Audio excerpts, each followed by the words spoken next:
I was sucking a lot of cock. I stopped being goth. I stopped being goth because a cool black kid walked by me in school and went, and I said, get it off. It's over. You're right. Very important for black people to keep white people in check. We get weird, dude. White people get scary. White dude hitting on you, way more scary than a black dude catcalling you. You notice that? We give black dudes a bad rap for catcalling, way less scary. Black dude catcalling you, it's like this. Hey, and you go, what? And they go, you want to fuck? And you go, no. And they go, okay, that's it. It's over. They walk away, right? And you walk away being so mad, you're like, how dare he? White dudes, when they hit on you, first of all, they never say they want sex, even though you can hear their balls brimming with cum. You hear, and you're like, what is that? Is that a dog whistle? What is that? You can see cum in their water line. They always come up way too close. Ask you something terrifying. What album would you take to a desert island?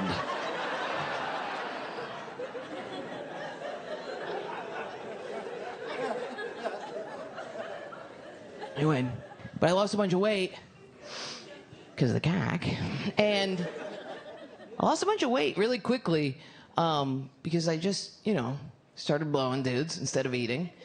And then what happened was I got a lot of loose skin on my belly. Loose. And it would get stuck in my zipper. Picture it. Yes. It was gross, dude. It was gross. I mean, it's fine. Body's your body. Who the fuck cares? My problem with it was when I was on my hands and knees taking all that cock, it would hang low. Like a dorsal fin. And it would, that's also fine. Who gives a fuck? But mine would make a fucking sound. So, how do I say this? That ass would clap, but then that flap would slap, creating a speed bag scenario.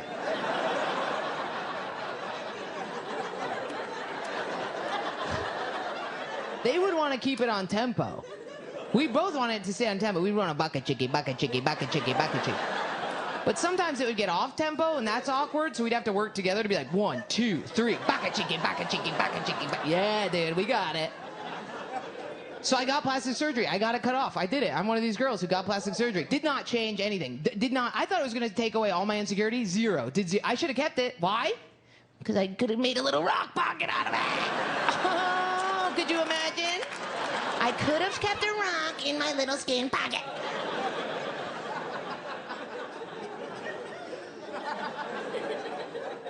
But I've thought about this a lot. Like, I've thought about it. I've cut my skin off. I removed my fucking pussy hair so that I can meet a man, right? There's so much pressure. I'm 33. So much pressure. All these people trying to solve your problem. My poor mothers. My mothers love me, but they're like, just be gay. Just be gay, baby girl. Why are you doing this to yourself, right? But their whole thing is like, my masculinity does get in the way. It does. Even my body, my hand. Look how big my hands are, dude. These things around a cock, it dwarfs it. Let me see your penis, sir. Pull it up here for a second.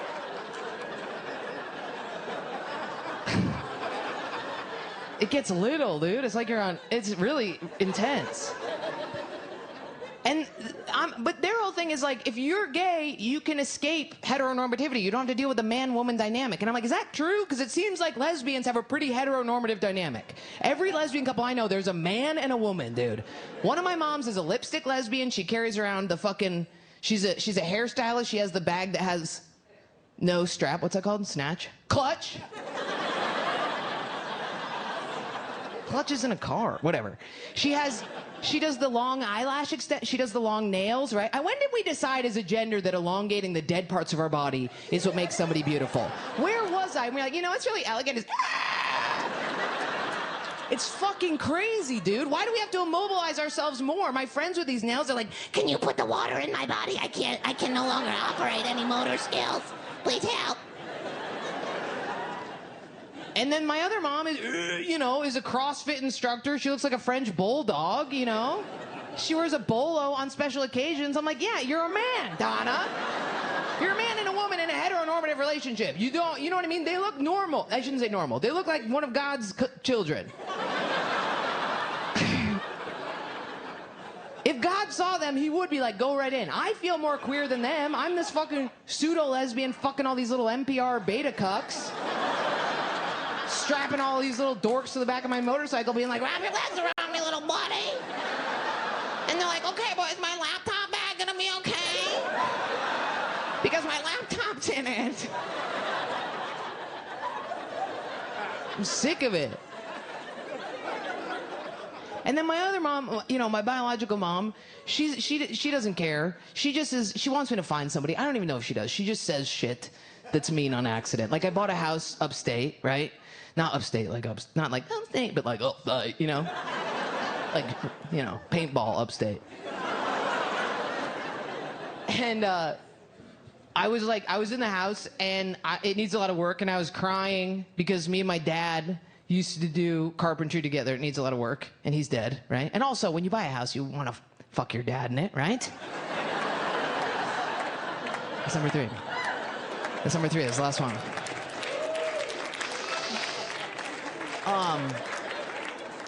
But she comes up behind me. I'm crying about my dad, and she comes up and she starts hugging me, and she goes, I know why you're crying. And I said, you do? You know why I'm crying? And she goes, yeah. You're crying because you thought by this age you'd be buying a house while married to a man. And I was like, I was not thinking that at all. And she goes, well, it's something to think about. And just scurried off.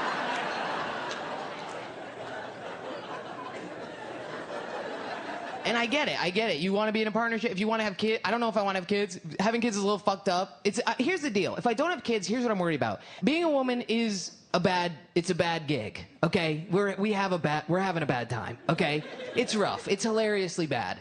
And if you have a kid, all of those things that make it bad, right? Your cycle, your tits, your weird dumb tits, all of this become utilized when you have a kid, right? So I'm worried if I don't have a kid, my life will just be a man having a really bad time.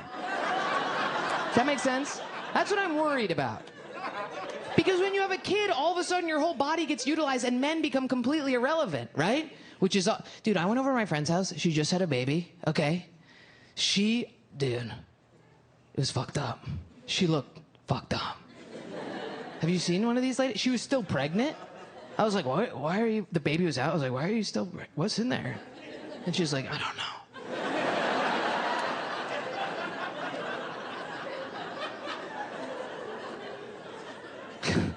She was hooked up to these milk pumps. Have you seen these things? Have you seen these things? Why are they see-through? Riddle me that.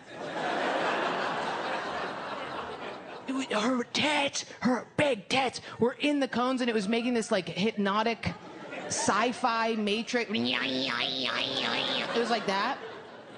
And her nipples were going in the things, and they're big. They're like cocks, and then big cocks.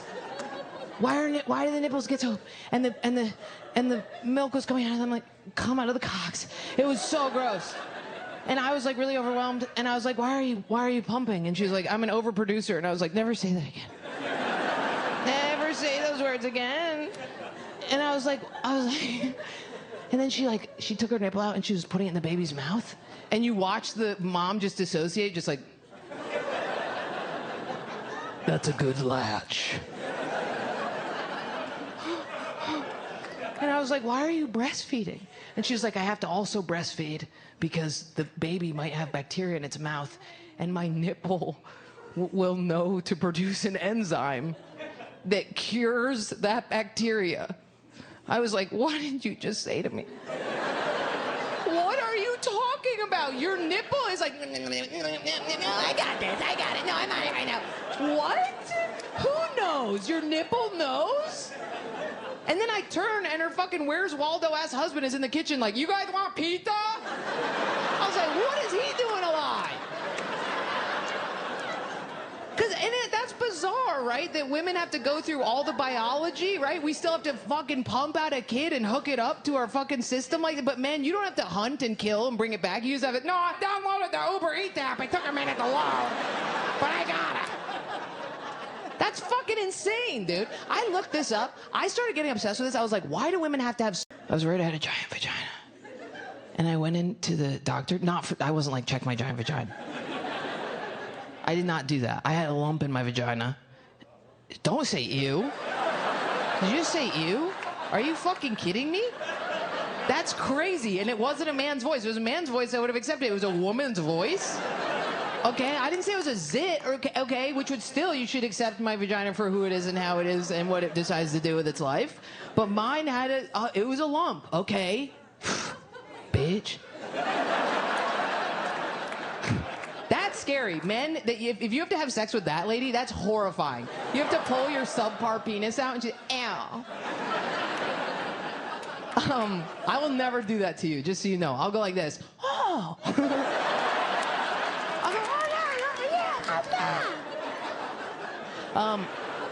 So I went into the doctor. I had a lump in my vagina, and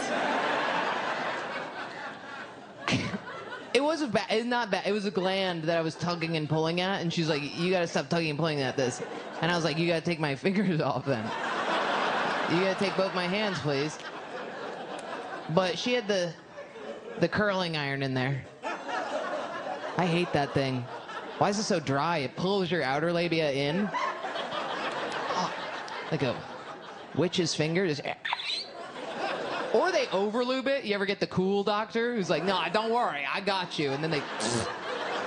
And all day you're just squeaking that shit out. At 5 o'clock you cough and you're like, "Oh, that was from earlier." But I asked her when she had that speculum in there, I was like, is that like a regular size? And she was like, "Yeah." And I was like, nice. But what's happening with men is